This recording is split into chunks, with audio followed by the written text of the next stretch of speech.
All right, Mark, how are you today? Back on the channel again after a couple of weeks. I think what are we doing? A couple of these every month or something like that? Well, while we can. Well, whatever you want, Stuart. I have a lot of free time in my hands at the moment. I think the last time we did was the Dana, wasn't it? The Dana in Malaga. Well, that's right. Yeah, we spoke about that a little bit, and the water management and all of these things. And of course, the comments that were left after that video were interesting, to say the least. Lots of people have theories about all of these weather phenomenon. So we're not going to go into that too much today. We had a couple of people on the channel as well. Now, we'll just put this into perspective. You're retired.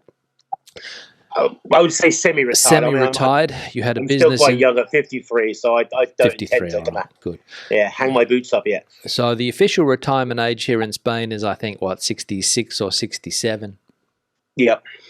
Have you looked into pre-retiring? Do you know what the characteristics are? What you need to have done? Do you need to have a certain amount of income per month? Because I imagine you can't go on to the Spanish pension system, right?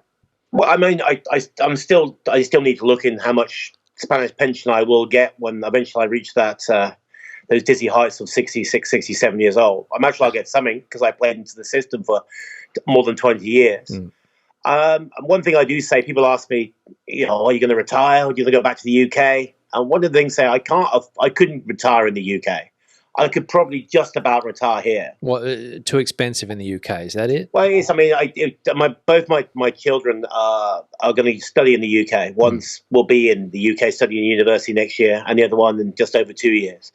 So we were looking at maybe renting a house over there, maybe renting our place here. But I was quite shocked at the price of rent for, say, a 3-bedroom house.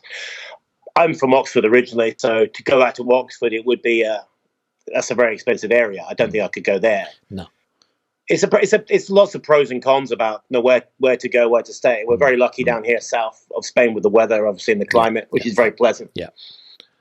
And the cost of living, I suppose, right? Of course, yeah. I mean, someone just told me yesterday the price of food had gone up here 30% since COVID. I would say that's about right, but it's not as cheap as it used to be. But in general, I would say it's cheaper than the UK. Things like electricity are cheaper. Obviously, things. I mean, supermarkets are not so cheap as they used to be, but once again, if you shop around and do your shopping in the right places, you can get some good bargains, like you can everywhere, to be fair. Yeah, I think a lot of people nowadays are doing exactly that. They're going to different supermarkets, picking up the specials and buying in bulk and all of those things, which probably you didn't need to do. You've probably seen some videos that I've been doing recently, going to restaurants, having meals and things like that. The prices that we're paying here, if you order a la carte for less than 30 euros per person, it's difficult to get away with a meal nowadays. You've still got the menú del día option, which is something that you don't find in a lot of countries. I mean, Portugal has like a plate of the day. France has a plate of the day. Maybe in England or the UK, some places you can get a daily special. But the concept of the menu still is, I reckon it's something that it can keep your costs down. I mean, you were talking about that on your channel the other day about the average price of the menu of the day, and that I agree with you with that. That has gone up, but as costs go up in restaurants, you can understand it. I mean, yeah, of course, if you get a Spanish restaurant which is they own the property, they're not paying rent, they've got half their cousins and brothers and sisters all working with them. Maybe they can afford to still do that. But in general, restaurants have got more expensive. I mean, I've been out to dinner twice this week. We went to a quite expensive Spanish restaurant on Monday night, and that cost us 55 euros a head. But 55 we're talking a head. Okay, so yeah, but that was let's three courses. So 3 courses, 55 a head. What are you getting for that? Well, we Seafood had there was 5 of us dining. So I mean, I wasn't drinking because I didn't drink, but they had a couple of bottles of wine. I had a couple of bottles of non-alcoholic beer. We had 3 or 4 starters to share. We all had, most people had steaks. I had a piece of salmon. And then we had a couple of desserts to all share. But that came to, I think it was 55 a head with a tip. Okay, all right, good. Okay. But then last night I was out at an Indian restaurant. And that was only 25 a head, so. Well, yeah, 25 a head for an Indian. Well, that's one thing that I've noticed, the price of Indian, especially where I live here. I mean, I remember the days of going to an Indian restaurant and you're paying like 6, 7, 8 euros for your chicken korma, and now you're paying 14, 15, you know? Yeah, I mean, because I don't eat meat, but I eat fish. I was on the prawn option, and I paid. I think my main course was almost close to 18 euros. I think. Well, there you go. Because prawns are prawns are Yeah, 5-star. That's it. That's it. Doesn't everybody. matter. As soon as I ordered my prawns, everybody's hands were going. Oh, I can't believe it! The average bill's going to go. I can't believe it. Yeah, that's it. but, That's it. But but it again, was. as you said, you don't drink alcohol, so you're not contributing to the price that way, right? Well, as I've said to you before in the past, I've probably drunk enough alcohol for 3 lifetimes because from being a bar owner. But you just, I decided the probably safer and more healthy option as when I owned the bar was to give it up really because it does get into you turn into a professional drinker would be the term, I think. Yeah, I don't know whether we spoke about this in the first one that we did, but the alcohol culture here in Spain, we'll talk a little bit about it compared to what it's like in, let's say the UK, what it's like in Australia and other countries that we're probably familiar with. The drinking culture here, as you know, you can get served a drink, whatever you want, any time of the day if the bar's open, right? Or the coffee shop or whatever. But they're being a bit more harder with licensing laws now. I mean, if you take Malaga, for example, Malaga City, they have certain areas where there are late night bars and certain areas where there's tapas bars. Yeah. And the tapas bars tend to be done by a certain hour now. And the police will go around. I'm not necessarily talking about that type of drinking, like the socializing late night drinking. I'm talking about if you go into a coffee shop at 6:30 in the morning that has alcohol behind the counter, they're going to serve you, right? Yeah, you do. You still see I mean, I was just in a cafe yesterday morning, and there was a bunch of builders at 10 o'clock in the morning with a round of beers. Well, there you go, right. And there's this morning, I saw someone drinking a brandy with their coffee at probably 9. So yeah. So that I mean, that's an easy trap to fall into when you start having a brandy at 9. You're having beers at 10 or 11, and then you're having something with your lunch. I mean, I think it's the thing. What we talked about retirement before. I think a lot of people who do retire here do get bored, and alcohol is, I suppose, an option because they go into a place and they get in some sort of human contact, and they fall into that trap of becoming alcoholics. I mean, there are still the kind of dive places that you can drink a bottle of beer for €1.50, so you can probably sit there all day and drink 15 bottles of beer and only pay 20 odd euros. Yeah, those places still exist. They're not particularly nice. But there are people who still sit there all day. I mean, one of the problems I think when people do come here, especially on their own, is they try and think, well, I'm going to learn Spanish. I'm going to take on the culture and stuff like that. But I don't speak Spanish at the moment, so I think I'll go down to that local pub and just have a drink. And of course, you crave, I suppose, human contact with people who speak your own language. And before you know it, they've been there drinking there for 6 months and they haven't done anything else with their lives. I've seen that over and over again here. With Spanish people or with that's more that would be a kind of trap of what you call the expat or immigrants, as I like to call them. But then the Spanish, they drink very differently. I mean, people always say the Spanish don't drink. We've mentioned this in the first video, but they do. But they drink at a different time, and they drink over a longer period of time. But they put away gin and tonics and whiskey and cokes like something else. Yeah. I mean, we Australian and British culture is generally a beer culture, whereas here it can be it's almost like a beer is not considered a alcoholic drink, and they have a canya or a small beer with a meal, and they say, well, that doesn't really count. That's not really alcohol. No. Or a glass of wine. Yeah, the glass of wine or the beer doesn't really count. It's the hard stuff, right? It's the gin and tonics, it's the rum and cokes, the Cuba Libres as they call them here, the whiskey and coke, the vodka and orange or whatever, and the free pouring system as well. I'll just put that onto the screen there. The free pouring system means that you normally, well, in my personal case, Mark, after one drink, I can feel it, right? Well, you think so? I mean, in the UK, I don't know. It's in Australia, you have got weights and measure acts. Which, it's the same in Australia. Yeah. So 25 ml or 50 ml tend to be what you get in a drink, a single or a double. Where here, I would say on average, the average measure is pretty closer to a triple. Yeah, you're probably looking at 60, 70 mils, I would think, in most of those. Well, I remember being in Malaga once and asking the guy how he did it, and it was a counting thing in his brain, right? Yeah. So he stands You there count and to five, then. that's right. He stands there and he counts, 1, 2, 3, 4, 5 in his brain, and then that's it. And then you get people that ask for more, of course, and then you get people. Sometimes the waiter will say, "Tell me when," so you have to tell them to stop. But those days are kind of those kind of places did exist, and people obviously love that because they think they're getting value for money. But as you try and explain to people, is if you're having a gin and tonic, and it's heavy on the gin, it's kind of ruining the drink because it should be a nice mix between tonic and gin. It's got to be the blend between the two, right? And you say if you just want to get drunk, just go straight to the absinthe or something. Just don't. Yeah, stay clear of the gin and tonic. Yeah, well, it's a touchy subject at the moment because I think there were some kids in. I don't know whether you heard about this, but a couple of Australian kids died drinking. I can't remember exactly what. I think it was methanol or something that was substituted. Did you hear about that? Yeah, maybe there were some British people involved as well. I'm not sure. I know it was a certain hotel, didn't they? Didn't they get the person involved now? I think they've arrested someone. Yeah, it was in Laos or somewhere like that. Just kids on holiday having a few cocktails, drinking this. I think it was methanol. If I'm wrong, I'll put it on the screen. And their insides were literally just being eaten away. God, that's surprising. I mean, we have a problem here. We actually discussed this last night over dinner. Are you familiar with the Spanish word garrafon? Garrafon, exactly. Yeah, and there was a case here. I just want to ask you, because you've been a bar owner, how does that work? Do people come to you and offer you this alcohol? It has. In pre-COVID, there was a lot of that going on. There was a lot of stuff coming on with people offer you, like, it was like it'd be a bottle of the whiskey that you want to buy, the brand of whiskey, but it wouldn't be that brand inside the bottle. And there was a lot of that going on.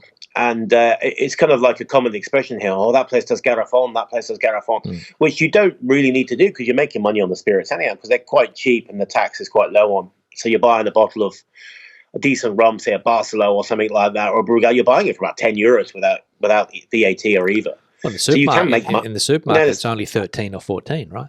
So there you go, see. So but people do offer it. There were big warehouses here which were raided, and they found cases of it everywhere. Also, counterfeit tobacco as well was a thing for a bit. But that was really kind of pre-COVID.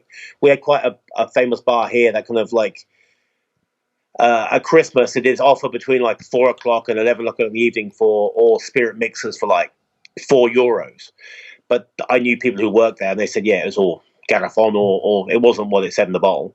I mean, they got away with it. They had a bit of, I think, a few connections with a few people, so nothing happened. But I don't think it happens as much as it used to.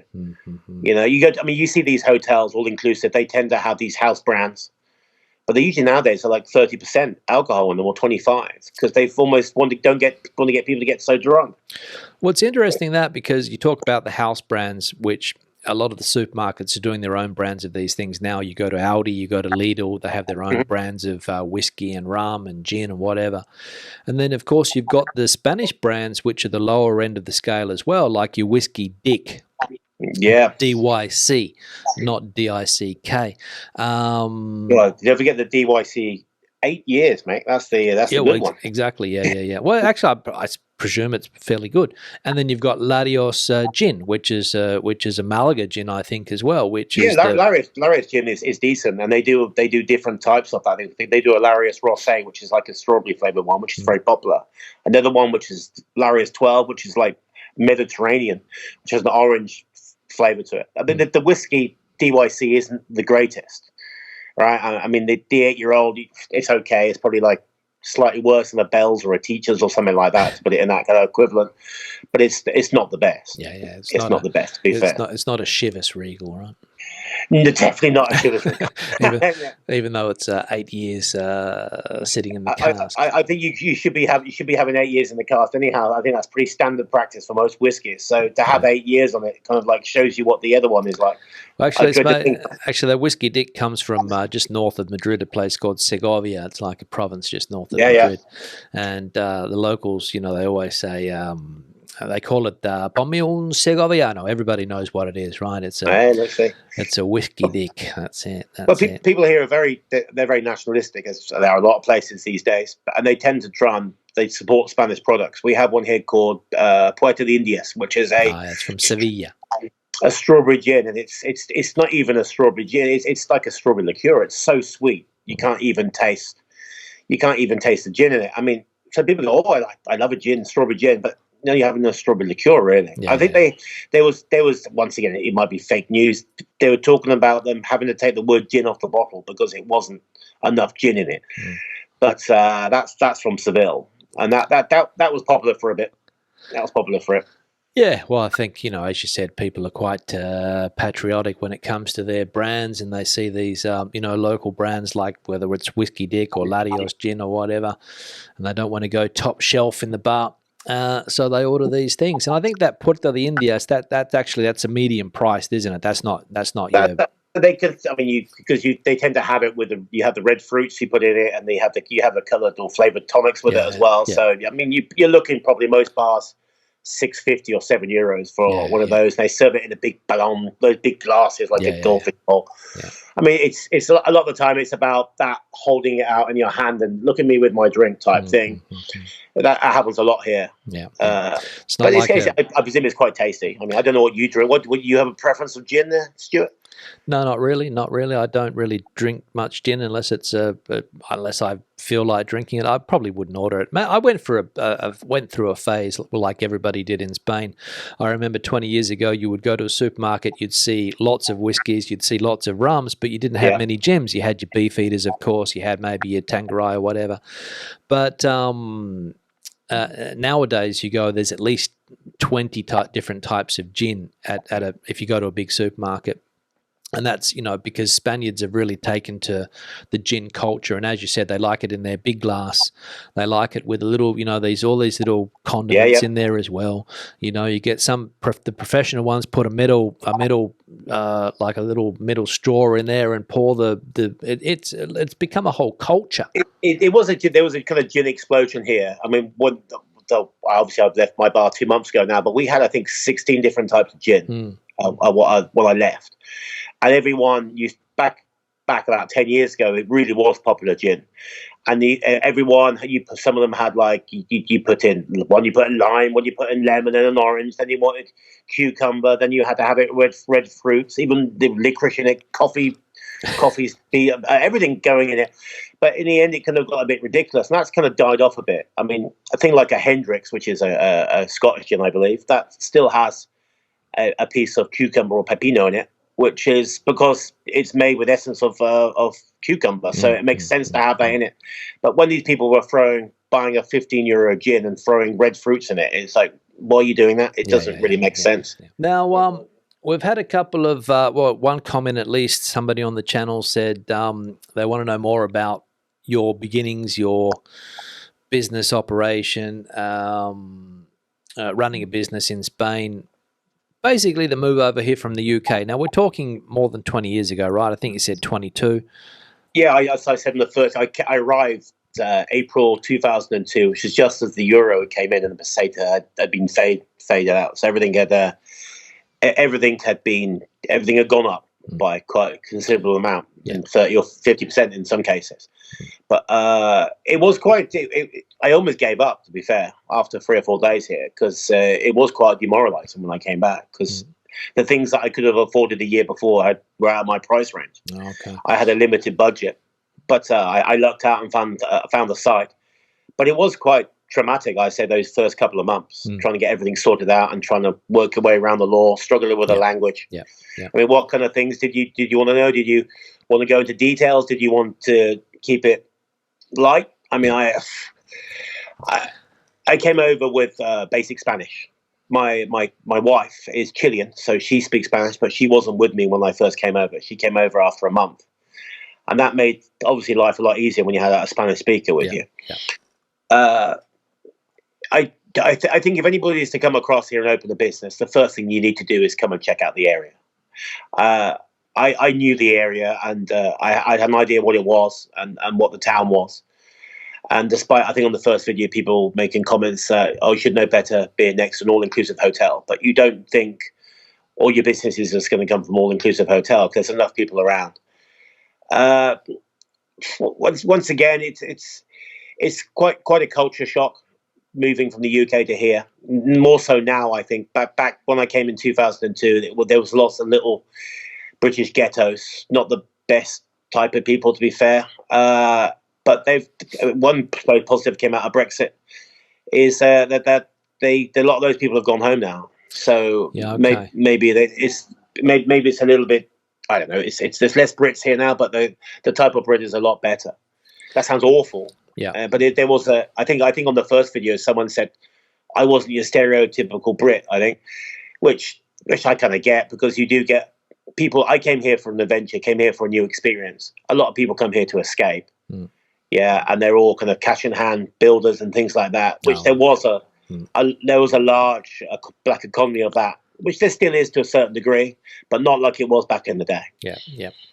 Yeah. There's a few videos have been put out recently by other people on YouTube saying, are the Brits leaving? Are they going back to the UK? It seems to be a recurring topic. And obviously the Brexit, I don't want to talk too much about Brexit, but you mentioned something there that before Brexit, a different type of person came out here to the person that's coming now, perhaps. And also a lot of people have gone back. What are the reasons for going back? Because if you're living here as a resident, Brexit wouldn't have affected you, though, right? No, I mean, I by that time I was already established. I mean, I couldn't vote in the Brexit referendum. I think I missed out by a couple of months, right? But I already had a house. I had my kids were born here. My kids were in Spanish school here. I had an established business, which was completely legal.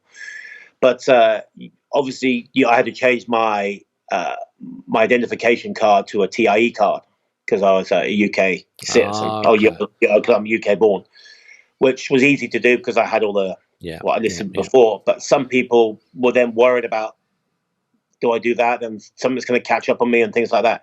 You get when you tend to do something at the local office here or the town hall and you go and pay for something, you suddenly realize you've got like 15 traffic fines or parking fines. So I think a lot of people might have been worried about things like that. It's very difficult to make a living here, more difficult than before, not just the cost of living and the cost of running a business. The fact that there is more control now with illegal businesses and things like that, even though they do still survive and run. But it is more difficult now. It is more difficult. Yeah. So the days of coming down to Spain, really there was no control. You could just show up. Nobody knew you were here. Nobody knew where you were. All your business was under the table, cash in hand, doing odd jobs or whatever. A lot of people in that doing that. And as you said, people were escaping something, right?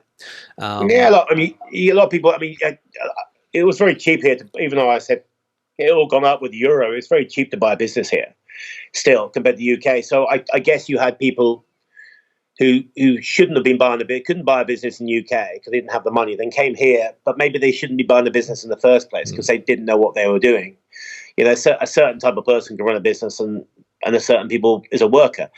But the work, it's just hard. It's just hard to have a business here, hard to have a business anywhere. But I think that anybody who sets themselves up on their own as an autonomo or self-employed can do okay until they start employing staff. I was speaking to a builder friend of mine who is legal, and he was saying he's got this young kid he's been paying cash in hand to, and he wanted to give him a contract. And I said, so how are you going to do that? And he goes, I couldn't believe how much money it was going to cost me. So I don't think I'm going to do it. And I said, well, you're going to get caught. This could be a 6 or 10 grand fine, yeah? And he goes, do you know what? I'm already quit in because he's been working with me for 3 or 4 months. But I'm better off doing it that way around. I have more flexi time with him. I don't have all the jobs for him. He's happy getting paid cash in hand. So it's that kind of culture does exist. But it is hard to be legal here. It's hard to run a business here. There is a lot of bureaucracy here, as you've mentioned a lot of times on your channel. So, I mean, if anybody was coming to Spain, this is also a minefield. Is try and find yourself a decent gestor or an accountant, somebody who can guide you, and a decent lawyer. But once again, that's you just can be 50-50. And if you don't speak the language, people will take advantage of that.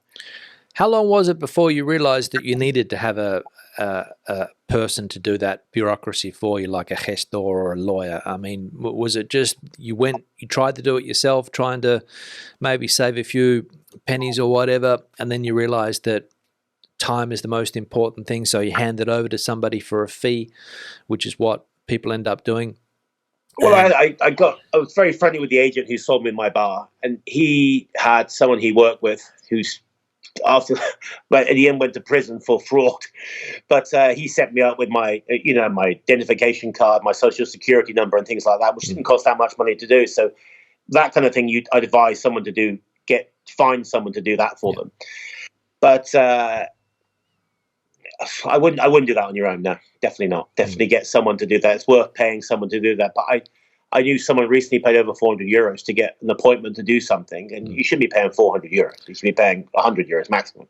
Well, theoretically, so there are people who, theoretically, you can get your own appointments, though, right? Nowadays. Well, we had a lot of problems here when the TIE card came in. It was very difficult to get local appointments. So, for instance, my wife had to do hers, and we had to go literally travel 50 miles up the coast to go to a town hall to get her because we couldn't get an appointment in Fongarola where I am, and that happens. But a lot of these people have the enchufe or that are connected, and they will get you into an appointment. Okay. Sometimes you're literally paying 50 euros just for someone to get you an appointment to get you in the door. Yeah.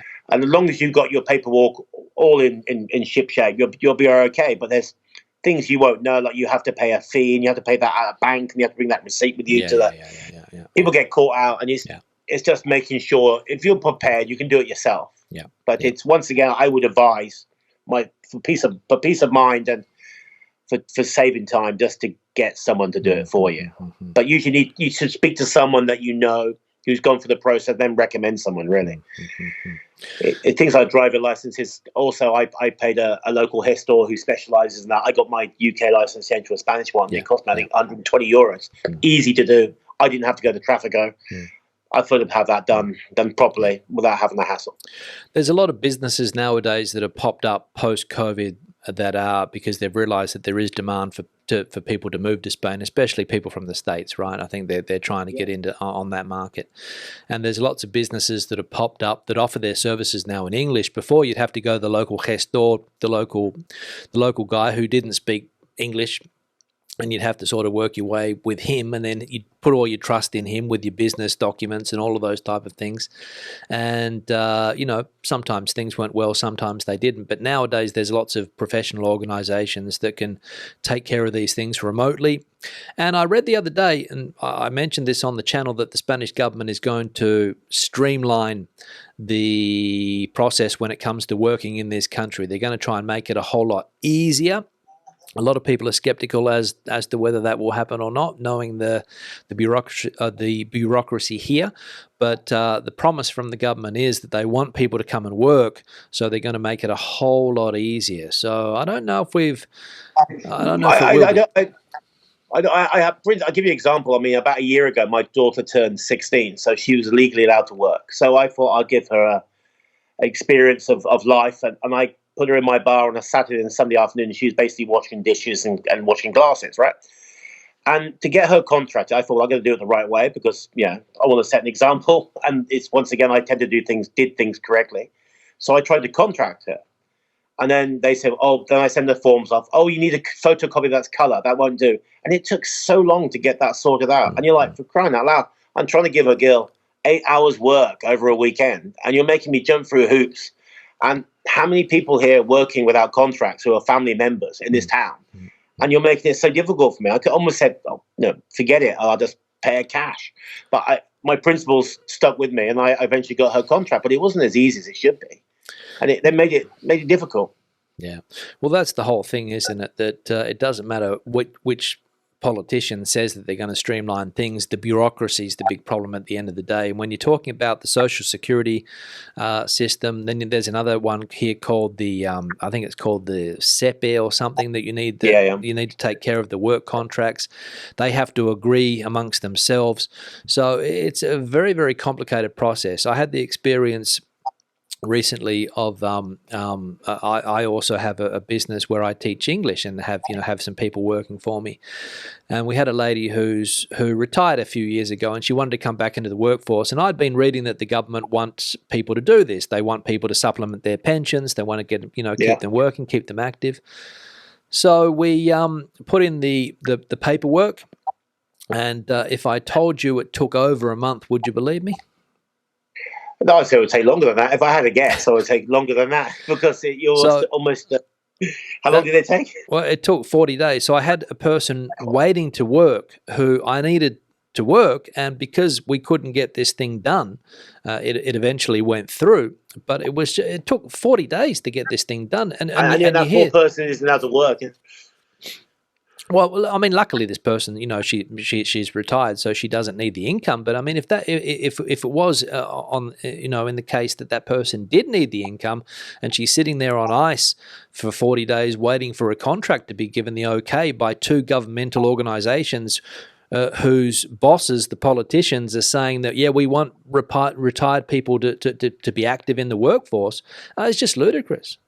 I agree with that. I mean, we had a stage when I employed my daughter. I had to sign a document that she wouldn't ever claim her unemployment when she worked for me. I mean, she was working 8 hours a weekend. I mean, it's not exactly going to suddenly jump on the dole queue and go, I'm going to abuse the system. It was ridiculous. But that her contract took over a month to sort out. Yeah. So I think the moral of the story here is that unless you want to deal with these headaches yourself, you just pass them off to somebody else and put them in the hands of your lawyer or your accountant or whoever, your gestor, so that you can just not have to worry about that on a day-to-day basis. Because if you have to get involved in that process as well, you'd go crazy, right?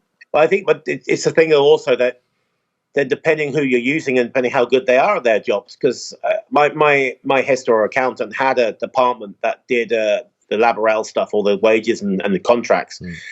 And in the end, he kept messing up. So they separated and he went on his own. And he said to himself, I'm going to study this and do it myself, right? Then after a couple of months, he's like, there's no way I'm going to do this. It's so complicated. And there's so many different rules and regs that are changing all the time. I don't want to be liable for something like this. So even a qualified labor lawyer, they struggle to stay on top of the law because there's so many different unions, so many different sectors, so many different stuff. It's just very complicated. Very, very complicated. It is indeed, especially when they keep changing the goalposts as they're doing. And now I don't know whether you heard it the other day. They come up with a new a special leave if there's an emergent, like the Dana. Did you hear about that? Well, we talked about that on the last video, didn't we? Because my town was like a ghost town because most people didn't go to work because they were told they didn't have to work because it was red alert. I mean, the builder I was with on the weekends and he was talking about employing the young kid. I said, did you work on the day of the Dana? He said, of course I did. Because everything was shut. He said, we walked into a builder's merchant and it was the husband and wife working. And they were like, oh, sorry, the service is a bit slow. None of our workers have turned up for work today because of the Dana. But they were doing it themselves. And these people are in their 60s. So it doesn't help. I'm all for workers' rights. I think it's important, but there has to be a balance. A balance. It has to be common sense. But common sense, I think, throughout the world is lacking at the moment. Well, that's it, and it's difficult to use common sense when there is a whole series of rules and regulations that they have to follow, and that's what you will notice when you do bureaucratic things here, that everything is a special rule that's been laid out before. So Rule 7, I want to put a sign up over my bar, I want to change it. Well, you have to look at Rule 7.3.2 from 2002, which regulates that, and until they get that sorted, you're not going to get a sign put up over your bar. Yeah, and then someone was telling me they had a business in Malaga port, and after they'd sold it, they got a fine because they hadn't had the words either included on the menu. And I was like, I think they had it on the menu, but they didn't have it on their sign on the front. And I'm like, really? And I think it's a €500 fine for that. I mean, well, that's it. That's what when they crack down on you. But anyway, all right, we've been going for 37. We'll wrap it up. I know you have to be somewhere soon, so. Great speaking to you again, Mark. Have a good one. And a couple of weeks' time, we'll see if we can chat again. Yeah, I think one thing I must say, if people are thinking of coming here, is to try and learn the basic Spanish. And once you get here, if you stick with it in your demographic of your own nationality, you won't learn the language. So you've got to throw yourself in the deep end. Yeah. Well, my opinion on this is that even with basic Spanish, it's not going to get you far in the day-to-day here because... No, but it's easy because I try and... even though I have a very English accent when I speak Spanish, I want to be a good example for my country. So I'm always saying, please, thank you, and trying to say... always speak in Spanish. But sometimes they don't understand you because of your accent. So, but you always try and try and be an example. And if someone speaks to me in English, I will always say, look, we're in Spain, we're speaking Spanish. If you don't understand me, we're speaking English, no problem. So I think it's important. Well, yeah, of course, it is, because I think, and I see people all the time that come here and don't bother about the language. I mean, for whatever reason, maybe you come here when you're 65, 66 years of age, you don't want to have to go back to school and learn a language, and you just fall into your little community where you're having your fish and chips every Friday, and you're happy about that. And you're drinking at your local bar, and you go to your local butcher, and everyone speaks to you. But I mean, what that creates is it's anxiety if you have to go outside that bubble, right? Because if you have to suddenly deal with somebody in Spanish, the anxiety must go through the roof. I remember learning. I think, okay, now I know how to say where is the sugar in the supermarket. So I go to the woman on the till and say, could you tell me where the sugar is? And she go, blah, blah, blah, blah. And I go, okay. And I wander off in completely the wrong direction, not understanding. She go, no, over there. That's it. But at least she understood me. Yeah, that's it. So there's little by little, but it is quite hard. That's a video for itself, I think, the difficulties with the language. And well, absolutely. And saying that, I mean, I think Spanish is one of the easiest languages to try to speak, because at least it's more or less phonetic. You don't have to worry about what we've got in English, where the same word is pronounced the same, but it's written 3 different ways, Yeah. No, I think that I counterbalance that with the Spanish verbs. I think the verbs in English. Once you get your head around the verbs, but what I mean is, for example, if you say, I don't know a sentence, right? So let's say in English you want to ask for a glass of water. Could I have a cold glass of water, please? It's a fairly simple sentence, but in Spanish, it doesn't. If you don't say that perfectly in English, the person might not understand exactly what you're trying to say if you don't hit every word perfectly. Whereas in Spanish, it's pretty hard to go wrong with un vaso de agua fría, por favor. No?